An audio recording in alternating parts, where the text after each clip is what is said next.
Welcome to my channel Zaryab educational centre. بسم اللہ الرحمن الرحیم۔ السلام علیکم۔ آج کی کہانی نہیں ایک واقعہ ہے جو بہت ہی سچا ہے۔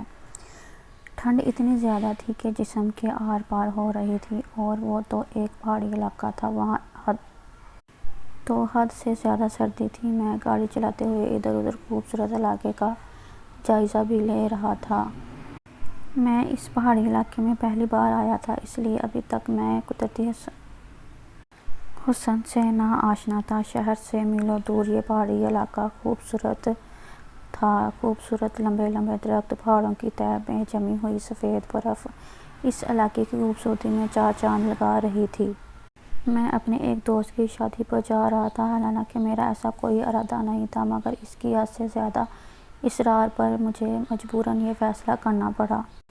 سڑک بھی سنسان تھی، ہر طرف خاموشی نے قبضہ جما رکھا تھا۔ پرندوں کی چہچہاہٹ اس خاموشی کو توڑنے کی ناکام کوشش کر رہی تھی۔ اچانک بیچ سڑک پر میری گاڑی بند ہو گئی تو مجبوراً مجھے گاڑی سے نیچے اترنا ہی پڑا۔ میں کوئی پروفیشنل میکینک نہیں تھا، لیکن گاڑی کی چھوٹی موٹی پرابلمز بڑے لمبے وقفے کے بعد بہرحال میں ٹھیک کر ہی لیتا تھا۔ مگر اس دن عجیب بات یہ ہوئی، گاڑی کی بظاہر ہر شے ٹھیک تھی، کہیں کوئی بھی خرابی مجھے نظر نہیں آ رہی تھی۔ پھر گاڑی بند ہونے کی وجہ میری سمجھ سے تو باہر تھی۔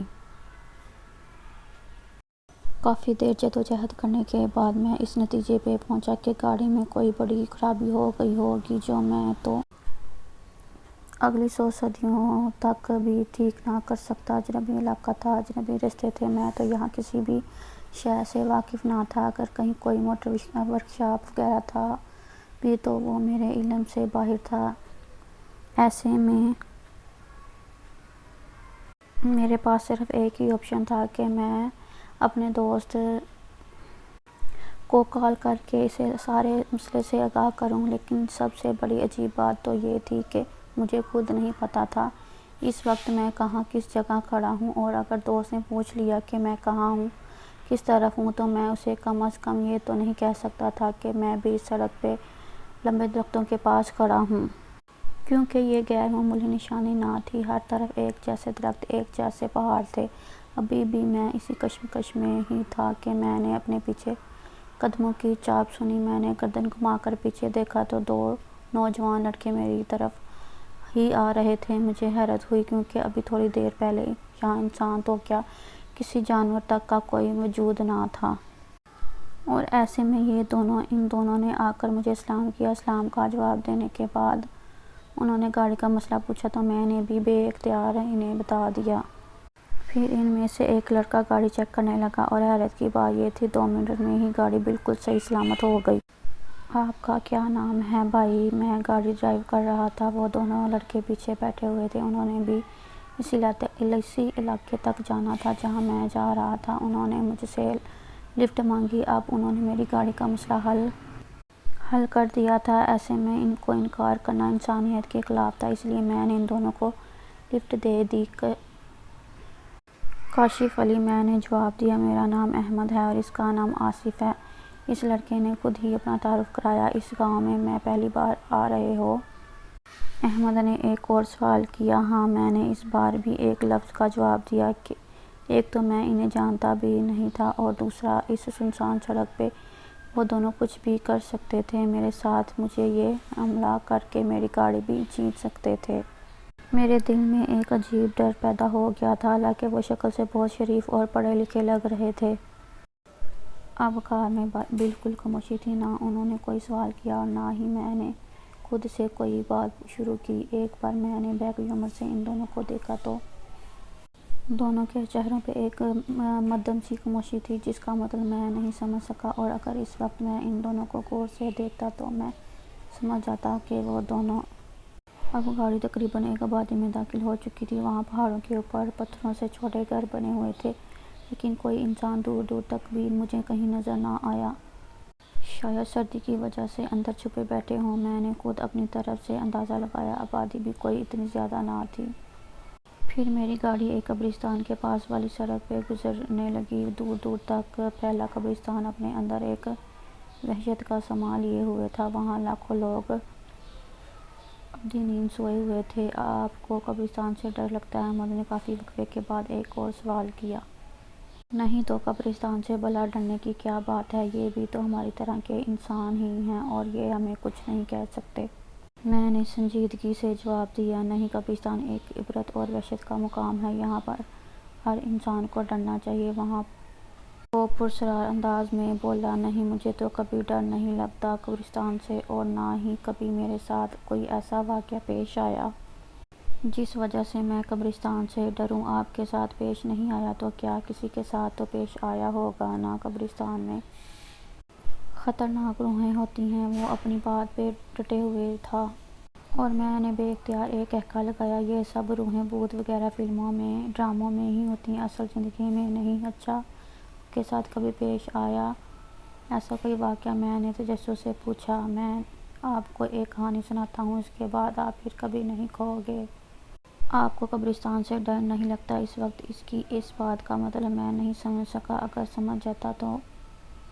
یہ آج سے 30 سال پہلے کا واقعہ ہے۔ اسی گاؤں میں دو دوست تھے، اسد اور فہد۔ اسد شہر سے اپنے دوست فہد کے پاس اکثر چھٹیاں گزارنے آیا کرتا تھا، اور اس دن بھی وہ دونوں آرام سے ایک خوبصورت پہاڑی پر ٹہل رہے تھے۔ نیچے قبرستان تھا، بہت بڑا قبرستان۔ یار اسد، یہ قبرستان بھی عجیب چیز ہے۔ کل تک یہ لوگ ہماری طرح پیسہ کمانے میں، گاڑیاں خریدنے میں یا بنگلے بنانے میں مصروف تھے، وہی لوگ مرنے کے بعد ڈر کی تصویر بن جاتے ہیں۔ اسد کی نگاہیں بھی نیچے قبرستان کو دیکھ رہی تھی۔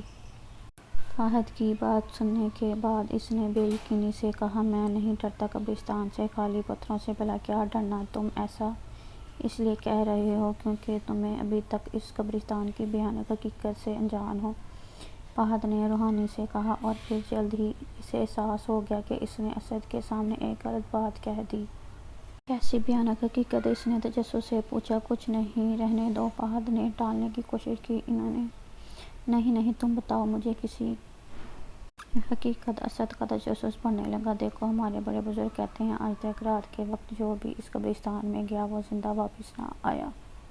اسد نے کہکا لگایا، تم مجھے کسی ڈرانی فلم کی کہانی سنا رہے ہو، یہ حقیقت ہے، تم یقین کرو نہ کرو۔ اسد فہد اعتماد سے بولا، میں نہیں مانتا، تم بھی مان لو کہ یہ جن بھوت کچھ نہیں ہوتے۔ چلو ایسا کرتے ہیں، ہم آج رات اس قبرستان میں جا کر دیکھتے ہیں، دودھ کا دودھ اور پانی کا پانی ہو جائے گا۔ فہد کو جس بات کا ڈر تھا اسد وہی کہہ گیا۔ Are you okay? تمہیں پتہ بھی ہے تم کیا کہہ رہے ہو؟ چلو گھر واپس چلتے ہیں، فہد نے گھبراتے ہوئے کہا۔ نہیں، اب تو بالکل بھی نہیں، ابھی تو قبرستان کا بھوت دیکھنا باقی ہے، اسد نے مذاق اڑانے والے انداز میں کہا۔ بے وقوف مت بنو فہد، یہ کوئی مذاق نہیں ہے، آج تک جو بھی رات کے وقت اس قبرستان میں گیا وہ کبھی لوٹ کر نہیں آیا۔ چلو، تمہیں جانا ہے تو جاؤ، میں تو دیکھ کر ہی رہوں گا، دیکھتا ہوں مجھ کیا ہوتا ہے، اسد حتمی لہجے میں بولا۔ فہد کی گھبراہٹ میں مزید اضافہ ہو گیا۔ اسد کسی بھی طرح اس کی بات ماننے کو تیار نہ تھا، اسے سمجھانے کا وہ ہر طریقہ استعمال کر چکا تھا، مگر اسد ضدی تھا اور اسے ان سب چیزوں کا ہمیشہ سے ہی شوق رہا ہے۔ وہ چاہ کر بھی اپنے بچپن کے دوست کو اکیلا نہیں چھوڑ سکتا تھا، اسے اسد کی ضد کے سامنے مجبوراً رات کو اس قبرستان جانے کا فیصلہ کرنا ہی پڑا، لیکن اس فیصلے کے باوجود وہ یہ بھی جانتا تھا کہ وہاں جانا کوئی معمولی بات نہیں ہے۔ اس کا دل تھر تھر کانپ رہا تھا، سورج کو کالی رات نے اپنی لپیٹ میں لے رکھا تھا، ہر طرف نذرانہ دینے والا اندھیرا۔ وہ دونوں دوست زندگی کے ایک ایسے بھیانک موڑ پہ کھڑے تھے جہاں سے واپس لوٹ کر جانا مشکل نہیں، ناممکن تھا۔ وہ دونوں اس خطرناک قبرستان کے باہر کھڑے تھے۔ اس قبرستان میں لوگ رات میں تو کیا دن بھی آنے سے گھبراتے تھے، جانے کون سا راز دفن تھا اس قبرستان میں۔ اچانک تیز ہوا چلی اور جیسے ہوا میں ایک آواز آ رہی ہو، لوٹ جاؤ، لوٹ جاؤ۔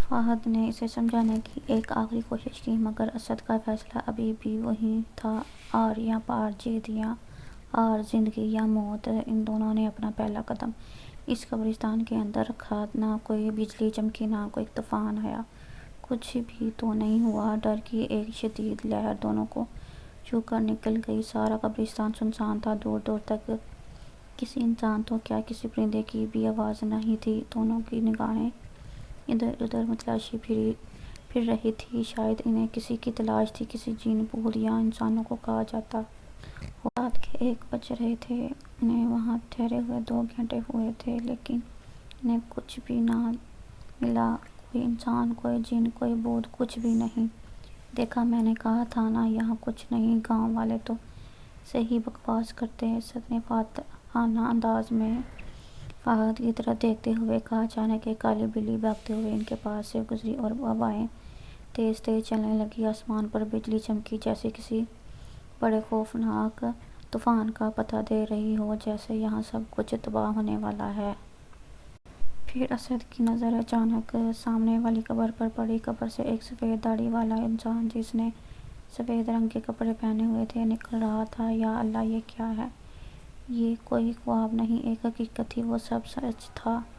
فہد کے دل میں شدید خواہش پیدا ہوئی، کاش وہ کوئی خواب دیکھ کر رہا ہو، کاش یہ سب جھوٹ ہو، لیکن ایسا کچھ نہ تھا۔ وہ سفید کپڑوں والا بوڑھا آدمی سامنے ہی کھڑا تھا، لیکن اچانک وہ غائب ہو گیا۔ نہ جانے کہاں چلا گیا، کون تھا وہ اور کیا چاہتا تھا؟ کہیں یہ تو سارے انسان نہیں کھاتا؟ دونوں ڈر کے مارے کانپنے لگے، پسینہ پسینہ ہو گئے تھے۔ وہ کیا دیکھ رہے تھے؟ کیسی دنیا میں پہنچ گئے تھے؟ اسد اور فہد بھاگتے ہوئے اس قبرستان سے باہر جانا چاہتے تھے، لیکن وہ ایسا نہ کر سکے، کیونکہ اس قبرستان کا کوئی دروازہ ہی نہیں تھا۔ جس طرف جاؤ قبریں ہی قبریں ہیں۔ وہ دونوں تھک کر رک گئے، پھر انہیں کسی کے چلانے کی آواز آئی۔ وہ آواز قریب ہوتی گئی، دونوں نے جب پیچھے دیکھا تو جیسا دھماکہ ہوا، ایسا منظر انہوں نے پہلے کبھی نہیں دیکھا۔ نہ آسمان گرا، نہ زمین پھٹی، لیکن بہت کچھ ہو گیا۔ سامنے ایک قبر پھٹی ہوئی تھی، اس میں ایک مردہ لیٹا ہوا تھا اور اس کے پاس ایک سفید بڑی دانتوں والی بوڑھی عورت اس مردے کا خون پی رہی تھی۔ فہد کو لگا اچانک اس کی دھڑکن رک جائے گی، اس نے بے ساختہ اسد کا ہاتھ پکڑ لیا، وہ خود ڈرا ہوا تھا۔ وہ دونوں جلدی جلدی وہاں سے بھاگ گئے اور جا کر ایک قبر پر بیٹھ گئے۔ انہیں بیٹھے ہوئے نہ جانے کتنی دیر ہو گئی، رات کے شدید 2 بج رہے تھے۔ انہیں پاس ہی کسی کے رونے کی آواز آئی۔ دونوں نے گردن گھما کر دیکھا تو سامنے ایک اور بوڑھی عورت ایک قبر پر ماتھا ٹیکے رو رہی تھی۔ وہ کون تھی؟ کیوں رو رہی تھی؟ ان سب باتوں میں اب فہد اور اسد کو کوئی دلچسپی نہ تھی۔ اچانک رونے کی آوازیں بڑھنے لگیں۔ تم مجھے کیوں چھوڑ کر چلے گئے؟ کون ہے میرا تیرے بعد؟ اب میں اس قبرستان سے باہر کیسے نکلوں گی؟ بوڑھی عورت روتے ہوئے یہ باتیں بھی کر رہی تھی۔ اس کی باتیں سن کر اسد کو اس سے ہمدردی ہونے لگی۔ شاید وہ بھی ان دونوں کی طرح کوئی مسافر ہو، شاید وہ بھی یہاں آ کر پھنس گئی ہو۔ کون ہیں آپ اور کیوں رو رہی ہیں؟ اسد نے اس کے قریب آ کر پیار سے پوچھا۔ اس بوڑھی عورت نے اپنی کوئی درد بھری کہانی سنائی۔ پھر اسد اور فہد کی ہمدردی پا کر وہ انہیں یہاں سے نکلنے کا راستہ بتانے لگی۔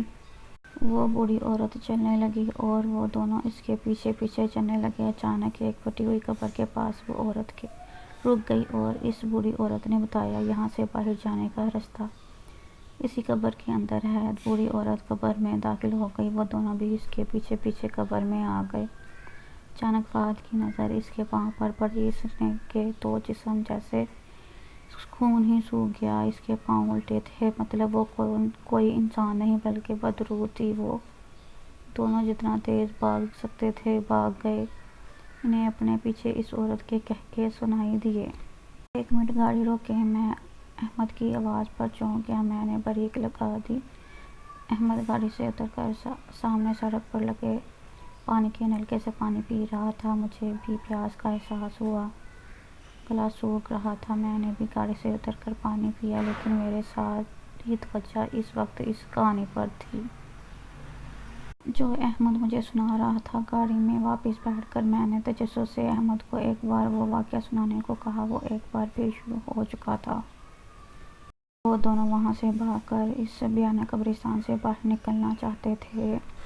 ہوائیں تیز تیز چلنے لگیں، رات کی کئی تاریخی اور زیادہ گہری ہو گئی۔ قبرستان سے طرح طرح کی آوازیں سنائی دے رہی تھیں۔ فہد اور اسد کے لیے یہ سب کچھ نیا تھا۔ آسمان پر تارے چمک رہے تھے، لیکن وہ زیادہ دیر دکھائی نہ دیے، کیونکہ ان کی جگہ بادلوں نے لے لی۔ اچانک بادل زور زور سے برسنے لگے، ماحول میں ایک عجیب وحشت چھا گئی، لیکن وہ چلتے رہے کیونکہ ان کی منزل دور تھی، بہت دور۔ انہیں اس قبرستان سے باہر نکلنا تھا کسی بھی طرح، کسی بھی قیمت پر۔ بارش اور تیز ہو گئی اور ساتھ ہی ساتھ برف باری بھی شروع ہو گئی۔ پھر دیکھتے دیکھتے بارش کے قطرے خون میں تبدیل ہو گئے۔ لگتا ہے قبرستان کو بھی علم ہو گیا کہ وہ دونوں یہاں سے بھاگنا چاہتے ہیں، اس لیے وہ ان کا راستہ روکنے کی کوشش کر رہے ہیں۔ چلتے چلتے بہت دیر ہو گئی، وہ دونوں بہت آگے آ گئے، لیکن یہ قبرستان تو نہ ختم ہونے والا سلسلہ تھا۔ اچانک ایک قبر پھٹی، اس میں سے ایک سفید جسم نمودار ہوا۔ وہ دونوں ڈرتے ہوئے چلتے رہے اور ساتھ ہی ساتھ درود پاک بھی پڑھتے رہے، پر کچھ آگے جا کر انہیں احساس ہوا کہ ان کے سر پر لاکھوں کالے کوے منڈلا رہے ہیں۔ ان کو اپنا آخری وقت دکھائی دے رہا تھا۔ اب معاملہ حد سے زیادہ سنگین ہو گیا تھا، ایسا لگتا تھا یہ آسمان بہت بڑا طوفان لے کر آئے گا۔ بھیانک۔ بھاگ جانا چاہتے ہو تم دونوں، موت سے بھی کبھی کوئی بھاگ سکا ہے، اور تم لوگوں کو لگتا ہے اس قبرستان سے بھاگنا اتنا آسان ہے؟ یہاں آتا انسان اپنی مرضی سے ہے، لیکن جائے گا وہ ہماری مرضی سے۔ یہ آواز نہ جانے کہاں سے آ رہی تھی، لیکن ان کے دل کی دھڑکن تیز کرنے کے لیے کافی تھی۔ آواز پھر سے آنا شروع ہوئی۔ 21ویں صدی کے انسانوں، تم لوگ کیا سمجھتے ہو کہ جن بھوت کچھ نہیں ہوتے؟ اگر تم لوگ یہ سمجھتے ہو تو تم سب سے بڑے بیوقوف ہو، ہا ہا ہا۔ پھر آوازیں آنا بند ہو گئیں، بارش بھی تھم چکی تھی، ماحول ایک دم خاموش تھا۔ لیکن اکثر خاموشی اپنے اندر ایک بہت بڑا طوفان لے کر کھڑی ہوتی ہے۔ بھاگتے بھاگتے اچانک وہ دونوں رک گئے۔ ہر طرف سفید کفن میں ملبوس بدروحیں کھڑی تھیں۔ وہ روحیں بہت بھیانک تھیں، ان کے لمبے دانت منہ سے باہر نکلے ہوئے تھے، ان کے منہ سے خون ٹپک رہا تھا اور اوپر آسمان پر کالے کوے منڈلا رہے تھے۔ اچانک ایک بڑے قد والا روح آگے بڑھا ان دونوں کو مارنے کے لیے۔ وہ دونوں پیچھے کی طرف بھاگنا چاہتے تھے، مگر پیچھے بھی وہی بدروحیں، ان لوگوں کے لیے نکلنے کا راستہ بند ہو چکا تھا۔ بڑے قد والے بدروح نے آگے بڑھ کر اسد کو اپنے لمبے ہاتھوں سے اٹھا کر ایک قبر میں ڈال دیا، اور کچھ بدروحیں اسد کا خون پینے لگیں۔ فہد چلتا رہا، مگر انہوں نے اس کی ایک نہ سنی، اور تھوڑی ہی دیر میں اسد اپنی جان سے ہاتھ دھو بیٹھا۔ پھر اچانک وہ سب غائب ہو گئے، وہاں اس قبرستان میں کوئی نہ تھا۔ فہد اس کی لاش پر سر رکھ کر رونے لگا۔ کیوں رو رہے ہو فہد؟ اس نے گردن اٹھا کر دیکھا، سامنے اسد زندہ کھڑا قہقہے لگا رہا تھا۔ اس نے ایک نظر سامنے پڑی لاش کو دیکھا اور ایک نظر اسد کی روح کو۔ وہ یہ خوفناک منظر دیکھنے کی ہمت نہ رکھ سکا، اور دل کا دورہ پڑنے سے وہ وہیں اسد کی لاش پر گر گیا۔ وہ دونوں دوست اپنی زندگی کی بازی ہار چکے تھے۔ اگلی صبح گاؤں والوں نے ان دونوں کی لاشیں قبرستان میں دیکھیں، اور آج تک کسی کو پتہ نہیں چل سکا اس بھیانک قبرستان کے اندر ان دونوں کے ساتھ کیا ہوا۔ احمد نے اپنی کہانی ختم کی۔ میں نے بے یقینی کے ساتھ اسے دیکھا، اور ایک سوال میرے ذہن میں بجلی کی طرح آیا جو میں نے اسد سے پوچھا، وہ دونوں تو مر گئے تھے، پھر جب کسی کو نہیں پتہ کہ قبرستان کے اندر اس اندھیری رات میں کیا ہوا تھا ان دونوں کے ساتھ، تو تمہیں کیسے پتہ؟ ہا ہا۔ ان دونوں نے مجبورہ کہکا لگایا۔ میں نے بیک عمر سے ان دونوں کو دیکھا، کیونکہ وہ اسد میں ہوں اور وہ فہد یہ ہے۔ وہ دونوں ایک بار پھر قہقہے لگانے لگے۔ میں نے اچانک بریک پر پاؤں رکھا، پھر یکدم کار میں خاموشی چھا گئی۔ میں نے بیک عمر میں دیکھا، وہ دونوں مجھے نظر نہ آئے۔ تیزی سے گردن گھما کر میں نے پیچھے دیکھا تو وہ دونوں سیٹ خالی تھیں۔ میرے جسم سے جیسے سارا خون خشک ہو گیا۔ میں حیرت سے منہ کھولے ان خالی سیٹوں کو دیکھ رہا تھا۔ ریڑھ کی ہڈی میں ایک ہلکی سی لہر دوڑ لگی۔ میں نے ماتھے کا پسینہ پوچھتے ہوئے بے اختیاری سے کیفیت میں ایک بار پھر گاڑی واپس اسی راستے پر موڑ دی جس سے میں ابھی سفر کر کر آیا تھا، لیکن مجھ پہ حیرتوں کے طوفان اس وقت ٹوٹے جب میں نے اس جگہ کو دیکھا جہاں پانی کا نلکا لگا تھا۔ جہاں ہم نے پانی پیا تھا وہ وہاں کوئی نلکا نہیں تھا، بلکہ ایک لمبا پیپل کا درخت تھا۔ مجھے اپنا سر گھومتا ہوا محسوس ہوا۔ پھر جب میں اس قبرستان تک پہنچا جہاں دور دور تک قبریں تھیں، وہاں کوئی قبرستان نہ تھا، وہاں لوگ کھیتوں میں کام کر رہے تھے۔ ایک بڑا سانس لے کر میں نے ایک بار پھر سے اپنا سفر شروع کیا، اور یہ میری زندگی کا سب سے خوفناک ترین سفر تھا۔